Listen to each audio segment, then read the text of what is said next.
We are speaking about archetype 10, which we are calling the natural. This archetype is in transit from December 20th to December 25th, so always over that Christmas Eve and connected also to the birth of baby Jesus and everything that has to do with the Christ or the Christic way of seeing the world and of embodying the higher frequencies. In the star codons, this is the gate of the void. It has to do with the solstice, where on the 21st we have the darkest night of the year, and then we have a kind of descent into darkness, into the womb, being with baby Jesus in the womb as he's making his way out into the world 3 days later as he's born, Christmas Eve. So this has been a time for the last few days that is a beautiful opportunity to go into the void, the darkness, that kind of fertile womb space. And then tonight is when we're coming out again. And it's a kind of death and rebirth as well. So we have that here. We come out as the natural, as our true expression, as a behavior in the world that actually makes us love ourselves. This is the gate of the behavior of self in human design, and it's a hexagram treading, which is also learning to move in the world as who you truly are, because that is going to be way better than trying to use your mind to walk in the world in a way that's going to make you feel good. No, it's so much better to come back to the body and come back to the being and see what is natural for me. And if you behave from that, it's a way better strategy. So that goes for human design in general. In the gene keys, we have the frequency band. It goes from the shadow self-obsession to the city of being, and this is the human pathway or the gift of naturalness. And as we always say, the importance of having those archetypes in our life, it's not to have them kind of as art on the walls. It's really to bring that awareness into our lives, into the embodiment, feeling what is it to walk through the world as the 10.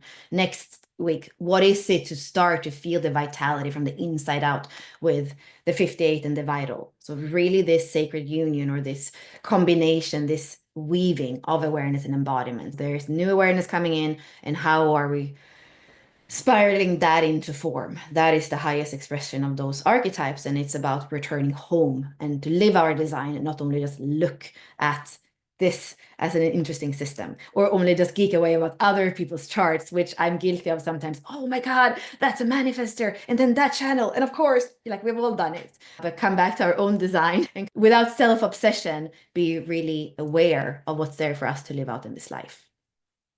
So here we're grouping all the archetypes in terms of the I Ching, and we can see that there are 8 elements. So there are 8 different worlds or elements where the archetypes are living. So where we are right now, they are living in the lake world. That is 2 yang lines with 1 yin line on the bottom of all those hexagrams that are there.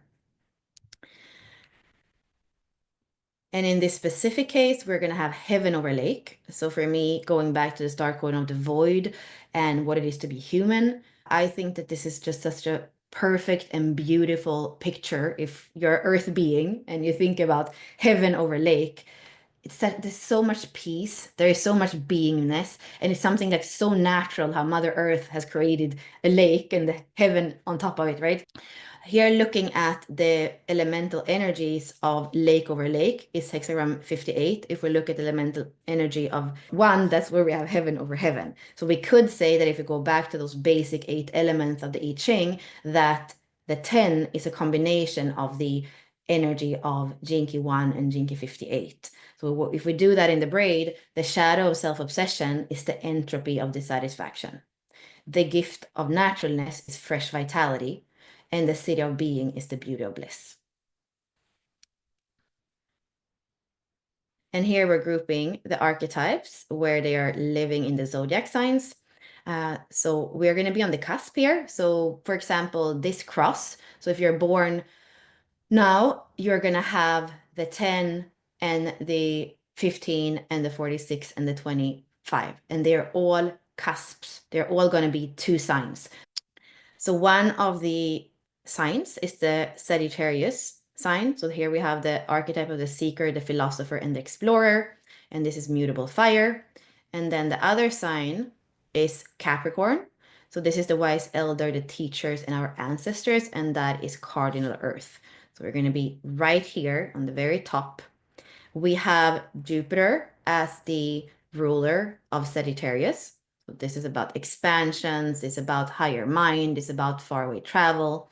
And then we have Saturn as the ruler of the 10th sign, or in the 10th house, and that is way more about structures, about responsibility, and building things that last in time. So quite different energies here, and that's why you can see also the richness of those cusp archetypes, because they're bridging very different energies in terms of the elements we're using in astrology and the sign archetypes as well. So here on the top again, on the cusp, we can actually see it here. So the quarter of mutation, where purpose is fulfilled through transformation. All these gates are going to have two yang lines on the bottom. There is a kind of death and rebirth here. So if that's the solstice symbolism that we see, yeah, it's the descent and then the rebirth into kind of a higher self, a higher expression of self. In the body graph, the 10 is interesting because it's connecting to 3 different gates. So this is the kind of fork that is the integration channels.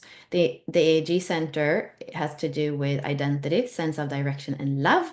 The frequency band goes from the shadow of me to the gift of self and the city of oneness. And we said before that this is the behavior of the self. So here we have the fork that I just mentioned. So we're going to have the channel of awakening, where the 10 is connected to the 20, and this is the design of a commitment to higher principles. So this is all about being yourself in the now at any cost. We can look at the frequency band of that channel, so the shadow of ignorance to the city of eternal now through the pathway of intelligence. And yes, I know a few projectors that are just like blowing my mind when they are going off in that 10-20. It's like, oof, that's too much, but it's genius. And here we have the 10 when it's paired with a 57. So this is a channel of perfected form. Your life is a canvas and your behavior is the art. If you listen to your intuition, you will always create beauty through your actions. And here we have the shadow of panic, the city of elegance, and the human pathway is self-awareness. Then we have the 10 connected to the 34, and this is part of the centering circuit. So here we have the channel of exploration, a design of following one's convictions. And that is the most important thing here, that you're following your own convictions, you're centering in your own being, but you're not imposing that on anybody else, because this is individual circuitry. Integration channels is individual circuitry. So it's you and what's right for you. Here we have the shadow of stubbornness, we have the city of embodiment, and the human pathway here is conviction. Okay, so here we have the programming partner. So we are at the solstice on the top, and then Cancer on the bottom in the northern hemisphere, which is the summer solstice. But we could also just say the Capricorn solstice as opposed to the Cancer solstice. And then wherever we are in the world, it doesn't matter. You actually can speak about the solstice, because you often hear astrologers, whether they are in Australia or here, it sounds different, but we could also just call it for the sign where the sun is, and that those are perfect opposite in the wheel. They're also perfect opposite when it comes to the hexagram. So wherever the 10 has a yang line, you're going to have a yin line, and vice versa in the 15. And also, if you have the 10 in your activation sequence, you're also going to have the 15. If you have the 10 in your nodes, you're also going to have the 15. So there are 2 places in our charts, which is activation sequence or incarnation cross, and the nodes, where you always have those programming partners in human design, polarity points in astrology, or super partners in the star codons. All these languages and terms. So here we're back to the circuitry. Like we said before, this is individual circuitry. And in this specific case, we are speaking about the integration channels, but also here we have the centering circuit. We only showed you the centering circuit with the 34, and I can't go back. Oh no. So you're following your gut, you're following what you know is best for you. You're using that energy of the sacral center in the 34 in this case, and you are using it in a way where you feel self-love. So going back a lot to that way of functioning like the Black Panther. That's what feels right in the moment. If you haven't listened to it yet, we decided with Rob that we're going to leave for right now the conversation and the meditation that we did on Stargate 10, which is the same thing as Hexagram 10, Jinky 10, Gate 10. And you can listen to it. And it's allowing you, if you didn't have the time for the last 3 days to bask in the void, it's a minute meditation at the end that allows you to bask into that energy. And it's also a beautiful way to start to see that kind of development of the gates also into the stargates. And it's happening in the field, like what's the chicken and the egg.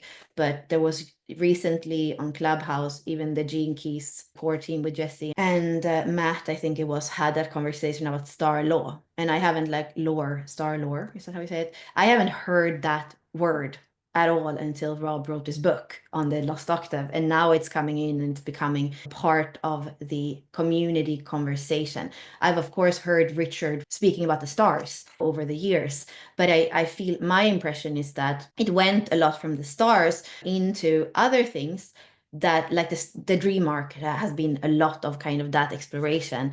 And I really like that it comes back to something that I believe is more tangible. It's the constellations of the universe.